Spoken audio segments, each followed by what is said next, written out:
नमस्कार विद्यार्थी मित्रांनो, बृहन्मुंबई महानगरपालिका शिक्षण विभाग व्हर्च्युअल ट्रेनिंग सेंटर, मी विश्वास ठोंबरे व्हर्च्युअल शिक्षक आपले स्वागत करतो। विद्यार्थी मित्रांनो, आज आपण सर्वजण शाळेत नसलो तरी घरात राहून ऑनलाईन लर्निंगच्या माध्यमातून शिक्षण घेत आहोत। या माध्यमाचा आणि अध्यापन अध्ययनाच्या प्रक्रियेचा आपल्याला नक्कीच फायदा होईल अशी आशा आहे। त्याचबरोबर आपल्या शिक्षण प्रक्रियेत खंड पडणार नाही, म्हणूनच बृहन्मुंबई महानगरपालिका शिक्षण विभागाने हा उपक्रम सुरू केला आहे। इयत्ता 10वी आपला विषय आहे भूगोल। यामध्ये आपण लोकसंख्या या घटकाची माहिती घेत आहोत। लोकसंख्या या घटकाची माहिती घेत असताना आपण भारत आणि ब्राझील या दोन देशातील लोकसंख्या, त्यांची टक्केवारी, क्षेत्रफळानुसार लोकसंख्येचं प्रमाण, त्यानंतर लिंग गुणोत्तर, या सगळ्या बाबींचा आपण विचार करतोय। मागच्या तासिकेला आपण क्षेत्रफळानुसारची लोकसंख्या, त्याचबरोबर ब्राझीलमध्ये झालेली 2010 नुसार असलेली लोकसंख्या आणि 2011 मध्ये भारतात जी जनगणना झाली त्यानुसार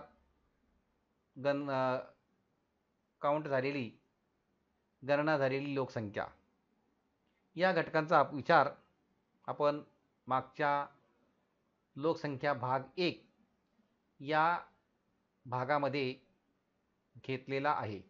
आता आपण लोकसंख्या भाग 2 यामध्ये जसं लिंग गुणोत्तर या बाबीचा विचार करणार आहोत। कारण वास्तविक पाहता ब्राझील हा दक्षिण अमेरिका खंडातील सर्वात जास्त लोकसंख्या असलेला देश आहे। आता त्या ठिकाणी जेव्हा जनगणना करण्यात आली 2010 मध्ये, त्यावेळेला 19 कोटी लोकसंख्या ही आढळून आली होती। ब्राझीलचा जगात 5वा क्रमांक लागलेला होता तेव्हा, आणि लोकसंख्येची सरासरी घनता 23 व्यक्ती प्रति चौरस किलोमीटर एवढी गणली गेली होती। आता भारताचा जर विचार केला गेला तर भारत आशिया खंडातील दुसऱ्या क्रमांकाचा लोकसंख्या असलेला देश आहे। भारताची लोकसंख्या 2011च्या जनगणनेनुसार 121 कोटी होती, आणि 2011च्या जनगणनेनुसारच भारताची जी लोकसंख्या आहे त्या लोकसंख्येची सरासरी घनता 382 व्यक्ती चौरस किलोमीटर एवढी होती। म्हणजे एकंदरीत या दोन देशातलं जे काही साम्य आहे, जो काही फरक आहे, तो आपण या ठिकाणी अभ्यासतोय। एक विचार करायचा आहे आपण की ब्राझीलमध्ये सरासरी घनता 23 व्यक्ती प्रति चौरस किलोमीटर आहे, आणि भारतामध्ये लोकसंख्या 382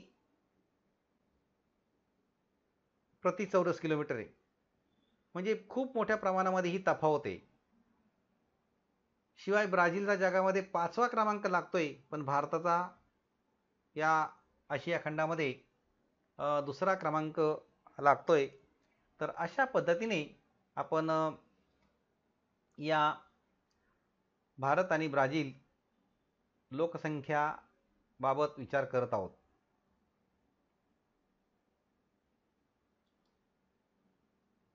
कारण लोकसंख्या म्हटलं तर दाट लोकसंख्या असेल त्यावेळेला किती समस्या निर्माण होतात ते सुद्धा आपण या चित्रांमधून पाहतोय। कारण एकदम गर्दी, वाहनांची गर्दी, माणसांची गर्दी, स्टॉलची गर्दी, अनेक समस्या या लोकसंख्येमुळे निर्माण होत असतात। तर अशा पद्धतीची आपण या लोकसंख्येचा विचार करत असताना आपल्याला लोकसंख्येची रचना यामध्ये लिंग गुणोत्तर हा भाग आपण पाहतोय। हा एक मुलगा आहे, तो मुलगा काय म्हणतो की हे आलेख काय दर्शवतात। आता हे आलेख काय दर्शवतात? या ठिकाणी लिंग गुणोत्तर दिलेलं आहे, म्हणजे इथे लोकसंख्येची रचना आहे. आता या ठिकाणी जो भाग दिलेला आहे तो इथे लिंग गुणोत्तर जे आहे ते 900, 920, 140, 160, 180, 980, 1000, 1020, 1040, 1060 आणि 1080 अशा पद्धतीने हे लिंग गुणोत्तर दिलेले आहे. त्यानंतर इथे जे खाली जे दिलेले आहेत हे वर्ष दिलेले आहेत आणि त्या वर्षामध्ये 1961, 1971, 1981, त्यानंतर 1991, 2001 आणि 2011 अशा प्रकारची वर्षेसुद्धा या ठिकाणी देण्यात आलेली आहे. त्यानंतर हे जे लिंग गुणोत्तर दाखवलं गेलेलं आहे त्यामध्ये हे आलेख काय दर्शवतात? तर त्याला ही मुलगी म्हणते की हे आलेख ब्राझील आणि भारत यांचे लिंग गुणोत्तर दर्शवतात. ब्राझील आणि भारत यांचे लिंग गुणोत्तर हे या ठिकाणी दर्शवण्यात आलेलं आहे. म्हणजेच हा एक आलेख झाला. त्यानंतर दुसरा एक पुढचा आलेख आहे. आता इथे लोकसंख्येची घनता दाखवलेली, ही लोकसंख्या विरळ आहे, इथे लोकसंख्या दाट दाखवलेली आहे.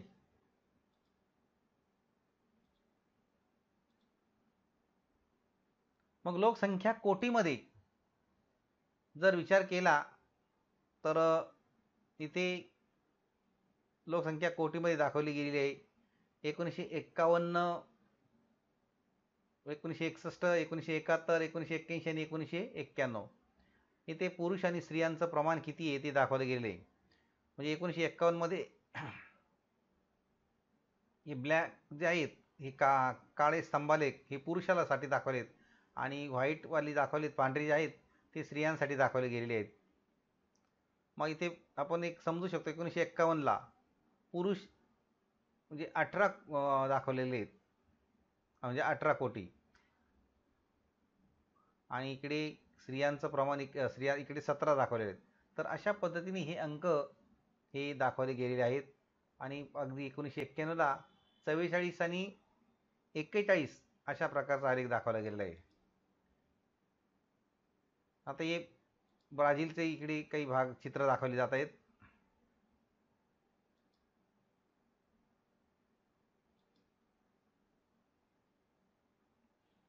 लिंग गुणोत्तर भारत.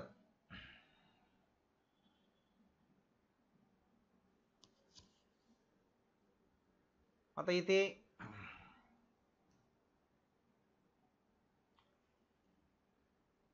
जे अंक दाखवले 1961, 71, 81, 91, 2001, 2011 आणि इथे सुद्धा दर हजारी जे पुरुषांमागं स्त्रियांचं प्रमाण इथे दाखवलेलं गेलेलं आहे 940.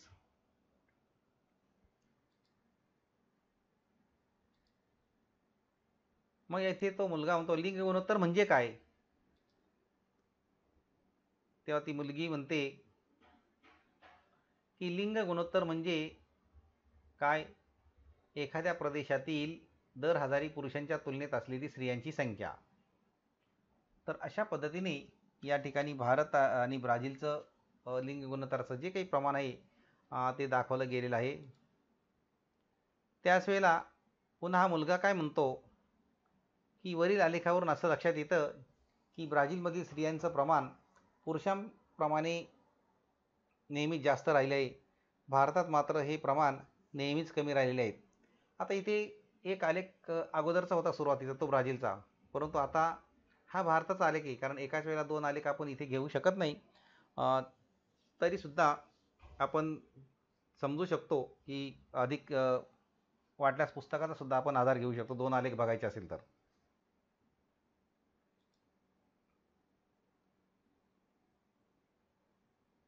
इथे तसंच लिंग गुणोत्तर दाखवले भारत या आलेखावरून आपण समजू शकतो. बघा 1961 940 आणि तो पुन्हा खाली आलेला आहे रेशो, परत वरती वाढत गेलेला आहे.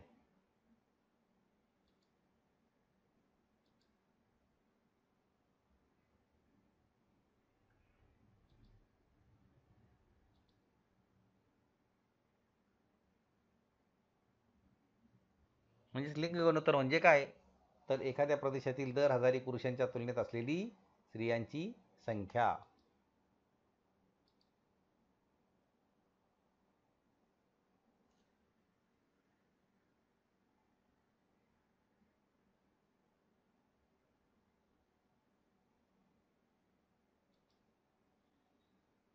त्यानंतर पुढचा भाग आहे की भारत आणि ब्राझील या ठिकाणी जी लोकसंख्या आहे त्या लोकसंख्येची वैशिष्ट्य काय आहे, तर गेल्या अनेक दशकामध्ये ब्राझीलमधील लिंग गुणोत्तर 1000पेक्षा जास्त आढळून आलेलं आहे. ब्राझीलच्या लिंग गुणोत्तराचा विचार करता या देशातील स्त्रियांची संख्या 2001 पासून पुरुषांच्या संख्येपेक्षा लक्षणीय वाढलेली आहे. भारतात मात्र पुरुषांची संख्या स्त्रियांपेक्षा जास्त आहे आणि भारतात गेली कित्येक दशके लिंग गुणोत्तरात चढ उतार झालेला पाहण्यास मिळतोय. 1991 नंतर लिंग गुणोत्तरात थोडी वाढ झालेली आपल्याला दिसून आलेली आहे. तर अशा पद्धतीने म्हणजे ब्राझीलमध्ये दर हजारी स्त्रियांचं प्रमाण आहे ते 1000 पुरुष बरोबर स्त्रियांची संख्या 1000पेक्षा जास्त आहे. परंतु भारतामध्ये मात्र 1000 पुरुष बरोबर स्त्रियांची संख्या 1000पेक्षा कमी आहे. म्हणजे अशा पद्धतीचं विषम हे लिंग गुणोत्तर या दोन्ही देशामध्ये आपल्याला पाहायला मिळतंय. मग आता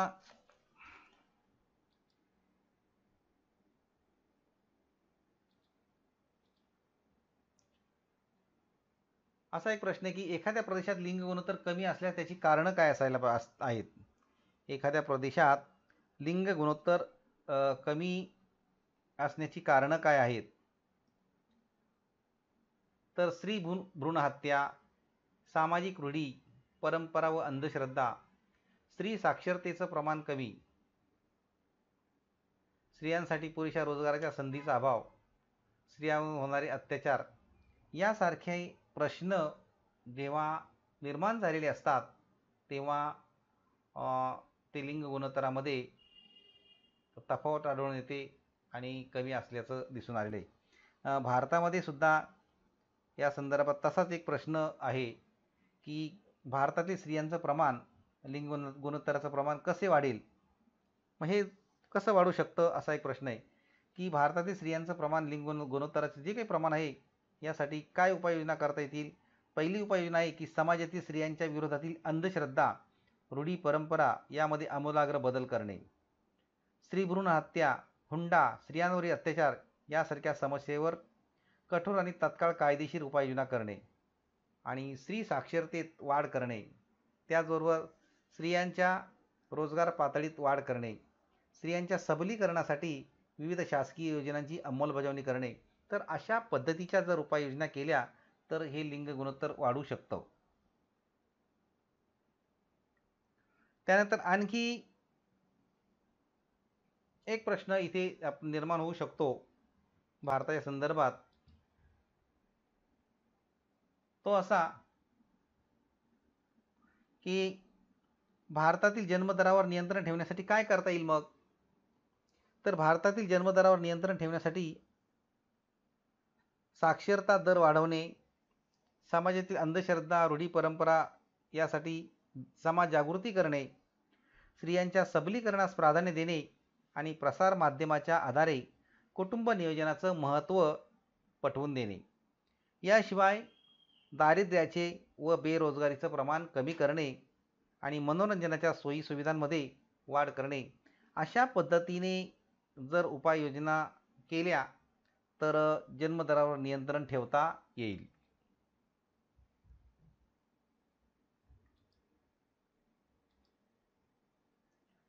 त्यानंतर पुढचा मुद्दा आहे तो म्हणजे वय आणि लिंग मनोरा असा एक मुद्दा आलेला आहे. या संदर्भामध्ये माहिती घेत असताना आपल्याला या ठिकाणी एक मुलगी आहे ती काय म्हणते की हे आलेख जरा वेगळे वाटतात. हे जे आलेख आहेत हे कसे आता वेगळे वाटतात. येथे न स्तंभालेख आहे न रेषालेख आहे. इथे हा मनोऱ्यासारखा आलेख आपल्याला दिसतोय ना, मनोऱ्यासारखा आलेख. एका बाजूला गुलाबी रंग आहे, दुसऱ्या बाजूला निळा रंग आहे. आता गुलाबी रंग या मनोऱ्यामध्ये दाखवला, तो कशाचा रंग आहे? तो स्त्रियांसाठी वापरलेला रंग आहे. आणि निळा रंग जो आहे तो कशाचा आहे? पुरुषांसाठी. आता ब्राझीलचा हा आलेख मनोरा आलेख दाखवलेला आहे. मनोरा हा 2016चा आहे. अशा पद्धतीने या मनोरा आलेख इथे दाखवला गेलेला आहे. इथे सुद्धा या मनोऱ्यामध्ये लोकसंख्येची काही टक्केवारी आहे, ही टक्केवारी दाखवली गेलेली आहे. आता या टक्केवारीमध्ये हा जो भाग दाखवला आहे, डाव्या बाजूची ही रेषा जी दाखवली, हा वयोगट आहे. आणि खाली जे आहे ते लोकसंख्येची टक्केवारी दाखवलेली आहे. त्यामध्ये जे काही अंक दिलेत इथे 6.4 आहे, नंतर 6.0, 4.0, 2.0 आणि इथे 0.0. पुन्हा इकडे 2.0, 4.0 आणि 6.0. म्हणजे इथून डावीकडे हे अंक वाढत गेलेले आहेत आणि इथून उजवीकडे हे अंक वाढत गेलेले आहेत. अशा प्रकारचा हा एक वयोगटाचा मनोरा आलेख असं म्हणायला काही हरकत नाही आहे. हा इथे आपल्यासमोर दाखवला गेलेला आहे. मग हा मुलगा काय म्हणतो की हो, हे लोकसंख्येचे वय लिंग दाखवणारे आलेख आहेत, याला लोकसंख्येचा मनोरा म्हणतात. त्या मुलीने विचारलं की हे आलेख जरा वेगळे वाटतात. तेव्हा तो म्हणतो की हो, हे लोकसंख्येचे वय आणि लिंग दाखवणारे आलेख आहेत, पण हे जरा वेगळे आहेत, कारण हा मनोऱ्यासारखा वाटतोय. पुन्हा ती मुलगी म्हणते, याचा उपयोग काय? याचा उपयोग काय होतो? तर त्यावेळेला पुन्हा तो मुलगा म्हणतो की एखाद्या प्रदेशातील वय व लिंग या संदर्भाने लोकसंख्येचा अभ्यास करण्यासाठी या आलेखाचा उपयोग होतो. मुलगा म्हणतो की एखाद्या प्रदेशातील वय व लिंग या संदर्भाने लोकसंख्येचा अभ्यास करण्यासाठी या आलेखाचा, या मनोऱ्याचा उपयोग होतो. पुन्हा ती मुलगी काय म्हणते? मुलगी म्हणते, म्हणजे आपण देशातील विविध वयोगटातील महिला आणि पुरुषांची संख्या किंवा टक्केवारी ओळखू शकतो का? त्यावेळेला तो मुलगा म्हणतो की हो, त्यामुळे आपल्याला देशात मुले, तरुण व वृद्ध लोक किती आहेत हे देखील कळते. आणि मग त्यावेळेला ते म्हणतात की तो म्हणतो की हो, त्यामुळे आपल्याला देशामध्ये किती लोक तरुण आहेत, किती लोक वृद्ध आहेत आणि किती मुलं त्यामध्ये आहेत हे सुद्धा त्यावरून आपल्याला कळू शकतं. तर अशा प्रकारे हा मनोरा आलेख या ठिकाणी दाखवला गेलेला आहे. मग त्यावेळेला ती मुलगी म्हणते की या आलेखातून हे लक्षात येतं की दोन्ही देशामध्ये तरुणांची संख्या खूप मोठी आहे, परंतु भारतामध्ये ब्राझीलपेक्षा मुलांची टक्केवारी ही जास्त आहे. ब्राझीलमध्ये 80 वर्षापेक्षा जास्त वय असलेल्या लोकांची टक्केवारी भारतापेक्षा जास्त आहे, अशी ती मुलगी म्हणते. मग इथे एक प्रश्न दिलाय की लोकसंख्येच्या लिंग वय रचनेच्या आधारे ब्राझील व भारत या देशांच्या लोकसंख्येची तुलना करा. काय प्रश्न आहे बघा? लोकसंख्येच्या लिंग वय रचनेच्या आधारे भारत व ब्राझील या देशांच्या लोकसंख्येची तुलना करा, अशा प्रकारचा प्रश्न आहे.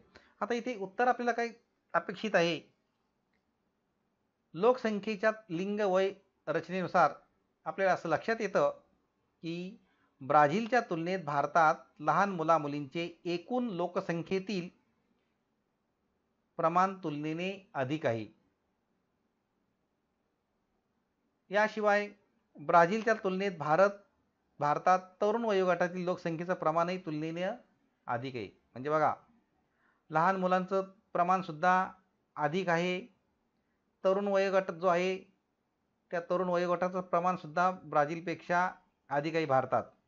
आणि ब्राझीलच्या तुलनेत भारताकडे कार्यशील म्हणजे उत्पादक गटातील लोकांचं प्रमाणसुद्धा अधिक आहे. त्यामुळे भारतास तरुण देश म्हणून ओळखले जाते. एक प्रश्न आहे त्याच्यावरती, भारताला तरुण देश म्हणून का ओळखलं जातं? कारण भारतामध्ये तरुणांची संख्या जास्त आहे, उत्पादकांची संख्या जास्त आहे आणि म्हणून भारताला तरुण देशसुद्धा म्हटलं गेलेलं आहे. आता लोकसंख्येच्या लिंग वय रचनेनुसार आपल्याला यामध्ये जे आलेख पाहिले तेव्हा आपल्याला असं लक्षात आलेलं आहे की ब्राझीलची लोकसंख्या ही वृद्धत्वाकडे झुकत आहे. म्हणजे ब्राझीलमध्ये वृद्ध लोकांचं प्रमाण हे आपल्याला जास्त दिसून आलेलं आहे. ब्राझीलमध्ये सर्वसाधारणपणे सर्व वयोगटात स्त्रियांची संख्या ही पुरुषांच्या संख्येपेक्षा अधिक असल्याचं आढळून आलेलं आहे. बघा, ब्राझीलमध्ये स्त्रियांची संख्या ही पुरुषांपेक्षा जास्त दिसून आलेली आहे. ब्राझीलच्या लिंग रचनेच्या आधारे असं दिसून येतं आहे की ब्राझीलमध्ये लिंग गुणोत्तर स्त्रियांसाठी अनुकूल आहे. याशिवाय भारतात सर्वसाधारणपणे 0 ते 75 यामधील सर्व वयोगटात स्त्रियांची संख्या पुरुषांच्या संख्येपेक्षा कमी असल्याचं आढळून आलेलं आहे. म्हणजेच भारताच्या लिंग वय रचनेच्या आधारे असं दिसून येतं की भारतात लिंग गुणोत्तर स्त्रियांसाठी प्रतिकूल आहे. भारतात केवळ 75 वर्षाच्या पुढील वयोगटात स्त्रियांची संख्या पुरुषांपेक्षा जास्त आढळून आलेली आहे. तर अशा प्रकारे या ठिकाणी भारत लोकसंख्येच्या लिंग वय रचनेच्या आधारे भारत आणि ब्राझील या देशांची तुलना आपल्याला करता येईल.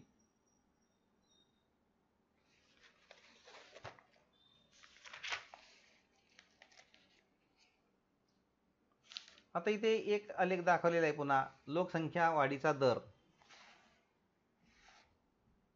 आता लोकसंख्या वाढीचा जो काही दर दाखवला गेलेला आहे त्यामध्ये पुन्हा हा मुलगा म्हणतो की हे आलेख काय दर्शवतात? त्यावेळेला ती मुलगी म्हणते की हे आलेख ब्राझील आणि भारतातील लोकसंख्या वाढीचं प्रमाण दर्शवतोय हा आलेख. मग इथे लोकसंख्या वाढीचा जो काही दर आहे तो हा दर ब्राझीलचा दाखवला गेलेला आहे. 2001 म्हणजे 1960 पासून ते 2001 पर्यंत. आणि म्हणजे लोकसंख्या वाढीचा जो काही दर आहे तो आपल्याला इथे वाढत जाताना दिसून आलेला आहे. असाच आलेख भारताच्या संदर्भात आहे. तेव्हा हा मुलगा म्हणतो की अरे पण या आलेखात तर रेषा खाली जाताना दिसते, मग हे कसं ग? मग त्यावेळेला ती मुलगी म्हणते की बरोबर, रेषा जरी खाली जात असल्या तरी त्याचा अर्थ लोकसंख्या कमी होत आहे असा नाही. तो फक्त वाढीचं प्रमाण आधीच्या दशकापेक्षा कमी झालेलं दाखवत आहे.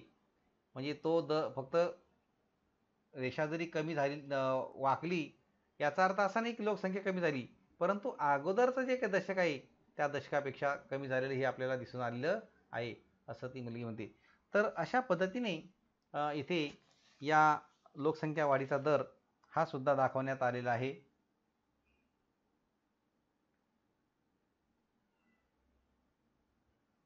त्यावेळेला तो मुलगा म्हणतो की लोकसंख्या वाढीचं प्रमाण ब्राझीलमध्ये बऱ्यापैकी कमी झालेले आहे. भारतात अजूनही तशी स्थिती नाही.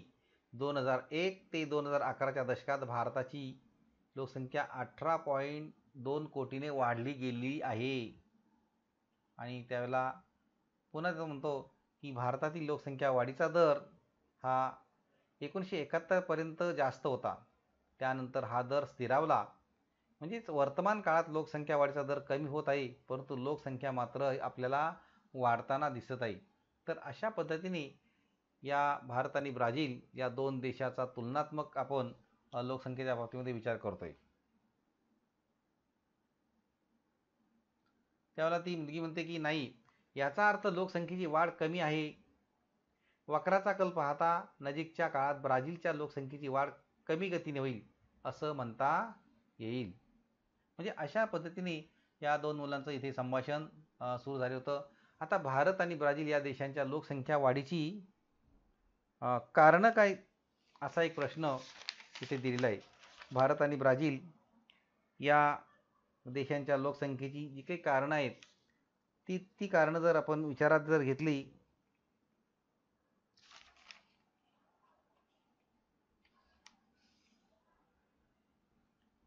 तर मगाशी यातलं बरंचसं स्पष्टीकरण हे करण्यात आलेलं आहे. त्यातली थोडीशी जर आपण थोडी याच्यावर चर्चा करू शकतो की जसं भारतातील अति उत्तरेकडील जम्मू आणि काश्मीर या राज्यात व ब्राझीलमध्ये अति उत्तरेकडील ॲमापा राज्यात लोकसंख्या तुलनेने विरळ आहे. नंतर लोकसंख्या वाढीची जी काही कारणं अभ्यासली गेलेली आहेत की ती जशी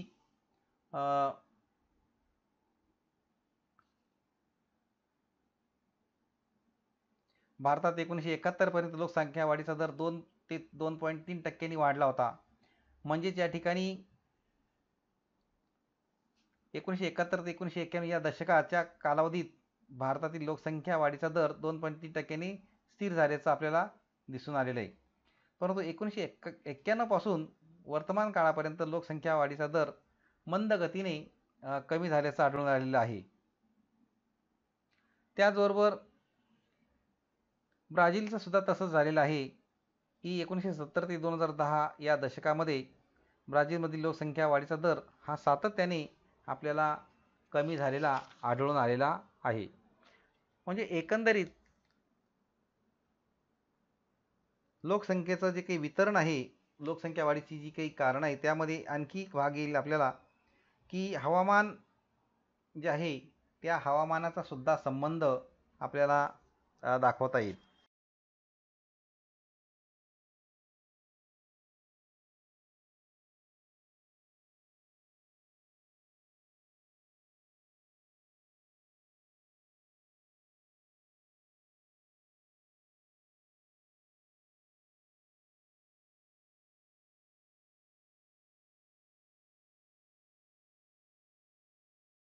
या घटकाची बरीचशी माहिती देण्याचा प्रयत्न करण्यात आलेला आहे. आपणही या घटकाचे व पाठाचे वाचन करायचे आहे आणि पाठ्यपुस्तकात दिलेले जे प्रश्न आहेत त्या प्रश्नांची उत्तरं सोडवायची आहेत. त्याचबरोबर आपल्याला मी काही प्रश्नसुद्धा दिलेले आहेत, ते प्रश्नसुद्धा आपण सोडवायचे आहेत. आणि याबरोबरच या पाठाच्या आपल्या प्रतिक्रिया आपण बृहन्मुंबई महानगरपालिकेच्या यूट्यूब चॅनलवर जरूर कळवायच्या आहेत. धन्यवाद.